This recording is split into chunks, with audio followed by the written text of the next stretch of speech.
of energy, which you can do if you have the knowing. You can catch yourself in a moment where you're qualifying anything and saying it's bad. No, no good. Catch yourself there and turn it around. Turn it around. Do the transformation. Requalify that energy. So I have judged things good and bad, harmful or helpful, and made it seem that way because I am free to use mine, however, to come to my discoveries on my own. Okay? When really, ever and always, only perfection was going on.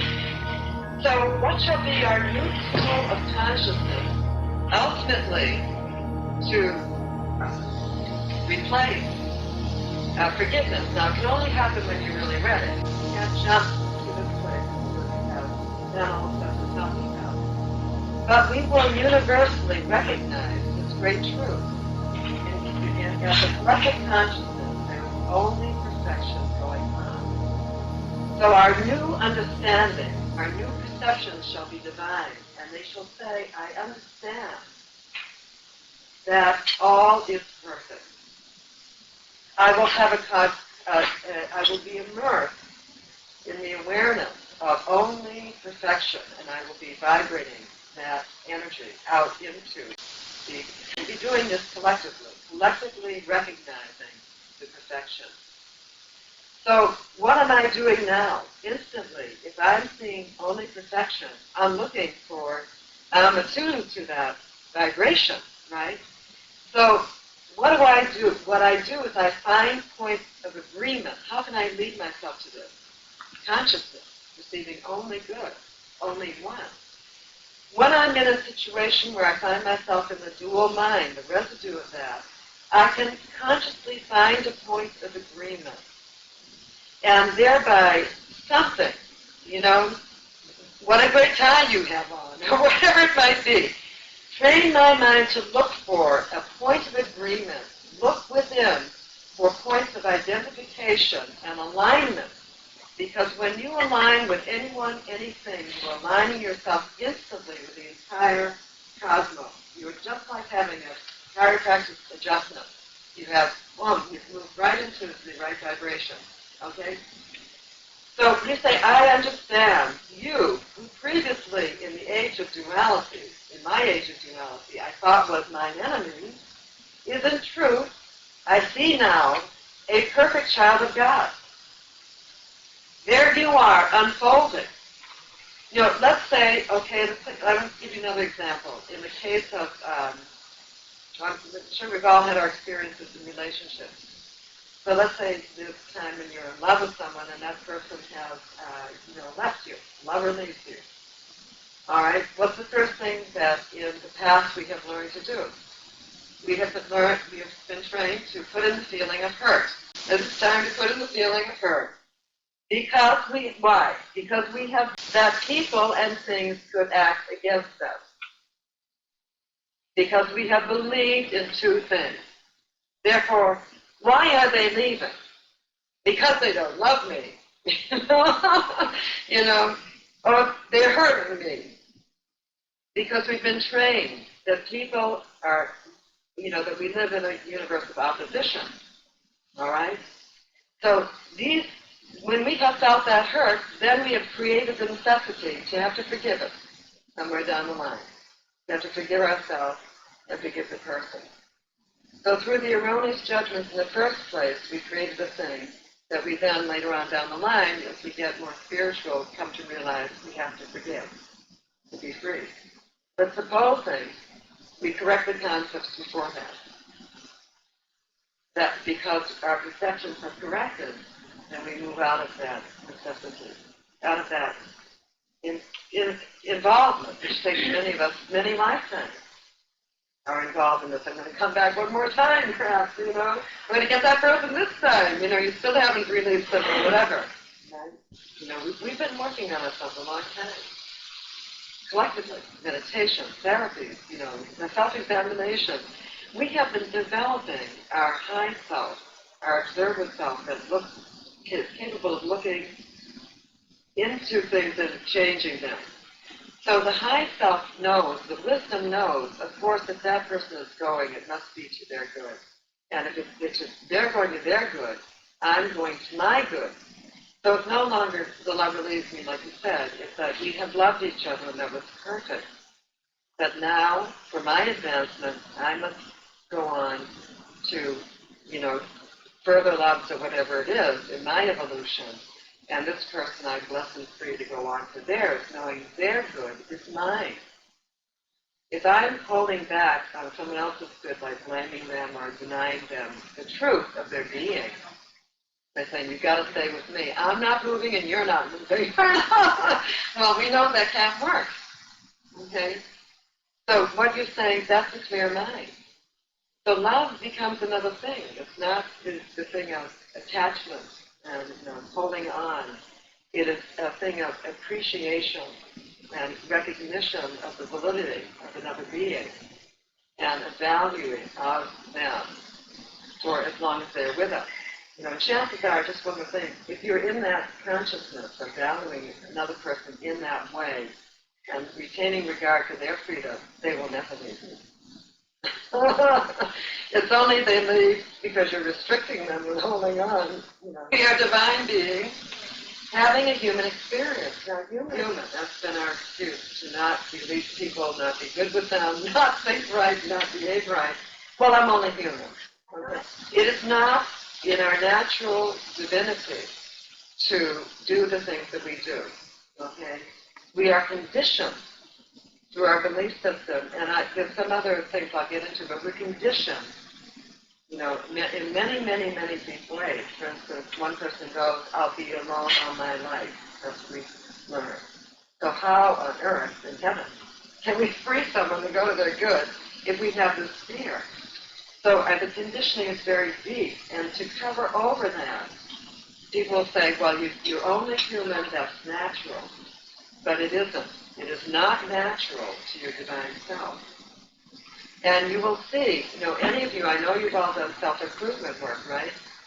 So as you've changed something and you come to a new level, don't you look back at an old behavior and say, I couldn't feel that way now, I couldn't do that now. So take that all the way to fullness. Your understanding will be correct. And it's impossible, in the divine space, it's impossible to feel joy and pain at the same time. It's absolutely possible. Now, you see, this will happen, the shift in the feelings will happen through the correction of the perception. Every time you correct that, now the next time you come into a situation and you really get it, you get a realization, it was perfect. It was perfect.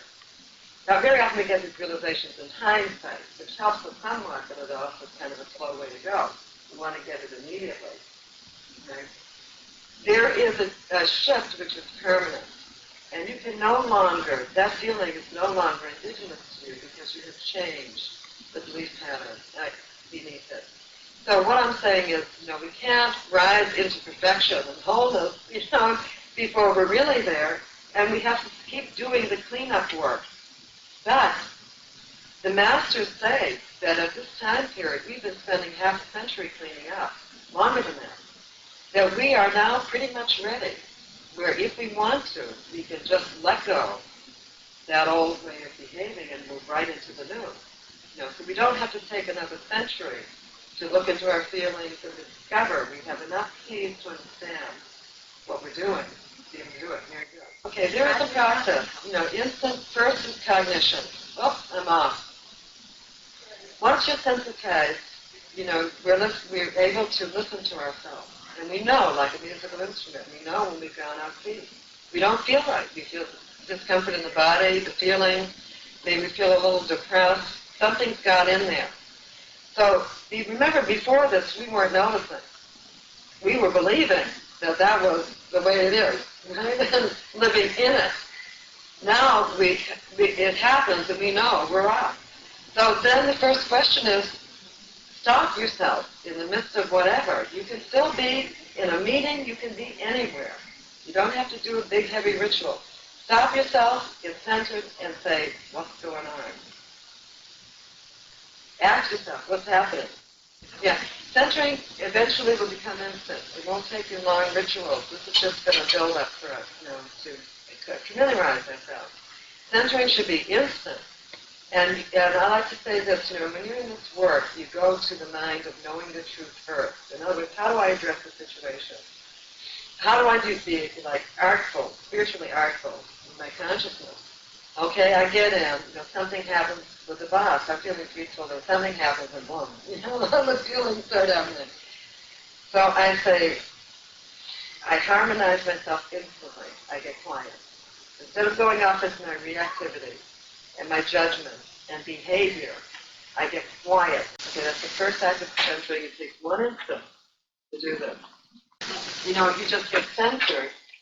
Second, you say, what is the truth? What is the truth about the situation?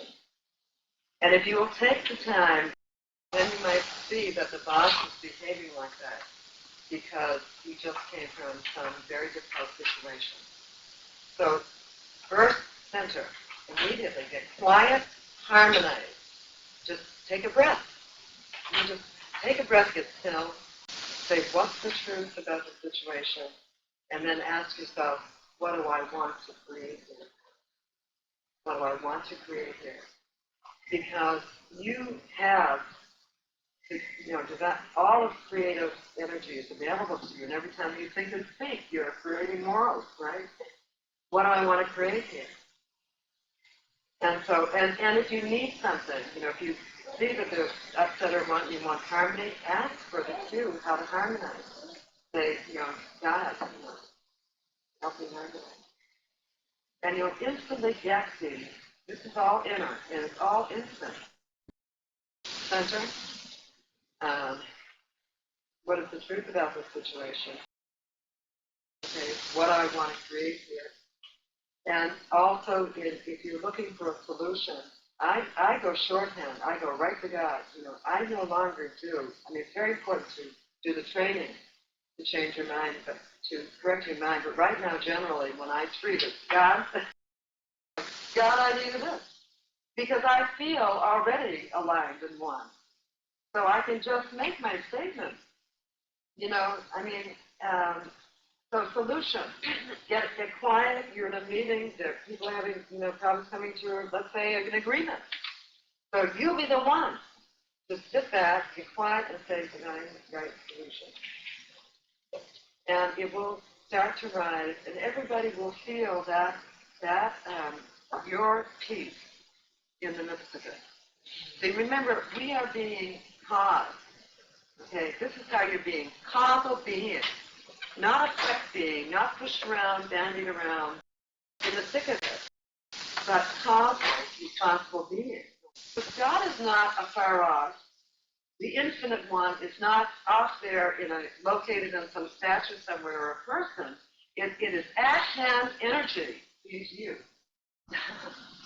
Instead of calling these problems, instead of calling them trouble, well, we name it good, but we also bless we call it a challenge. We call it a divine opportunity for increase. Because if something's come up to me and I'm not able to handle it, one of my divine gifts is not operating. If I'm one with the totality of God, which I am and you are and we all are, and we're bringing that out. So why is it coming to me? Say, this is my divine opportunity to realize the truth. Now, maybe through the situation, the truth that you're there's always a great truth that is wanting to be realized through a situation. This is very good to realize.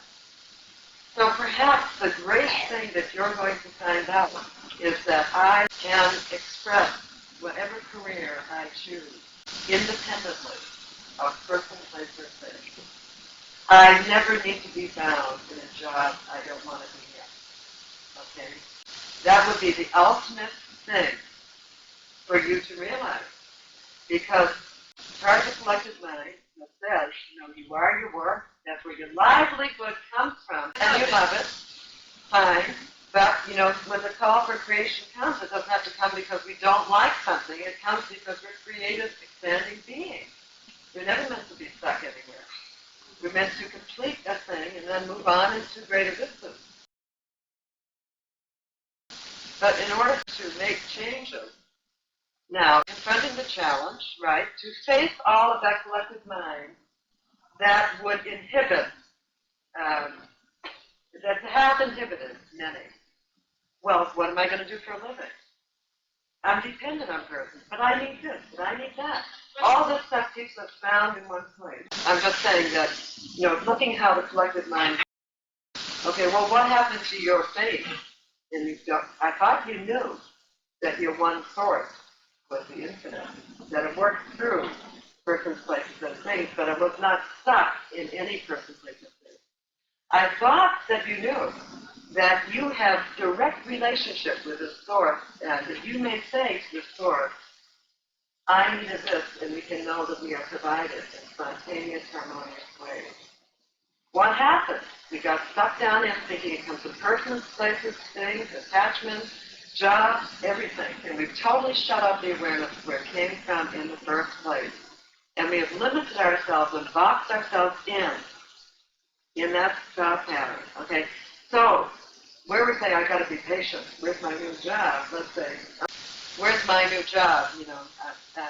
Okay, I'm going to let go that old job, but, I'm afraid of my new job. It's not coming, and where is it? Instead of saying it's not coming, and where is it? Say, it's on the way. As I perfect my consciousness, it's happening. So let me affirm the presence of my God, which supplies me everything.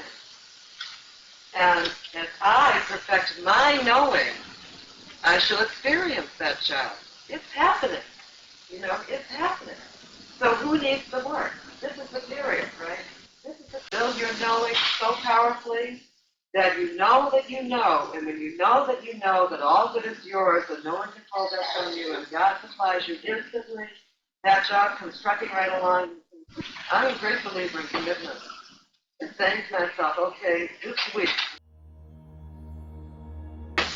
week I'm going to practice. Every time that feeling of fear comes up, I'm going to replace it with a statement. I'm going to set on the foot, and I'm going to mentally practice knowing, let's say, knowing that I have it.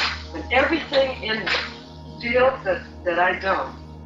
Every time that feeling comes up, I'm going to choose to say, to suspend that and say, to know that I have it, and then to move on. These are conscious commitments are so powerful because your tendencies, so you're getting in charge of your tendencies, the way you always operate it, you are coming into your high self and you're taking a stand, saying, I'm going to operate. This time, instead of getting nothing that perfect, I'm going to get still and know the perfect truth about that. We're talking about big collective beliefs that need to be taken out like a rough tube, One is duality, separation. Duality is that there's two forces. In other words, there's God, good, and there's something else, two opposing forces. So out of that has been born all the competition, all the wars, me against you, struggling. I've got to struggle for my good. I've got to fight. It's mesmerized us in a zone where we can't experience our good because of that belief of conflict. So our job is to harmonize, become one, each with everything you can. Harmonize, clean up that. There's only one thing, and I'm it, and you're it, and we're all it, and I don't even care what's going on with you right now. I still know that at the fundamental root, that's the truth. Okay, so that is very important.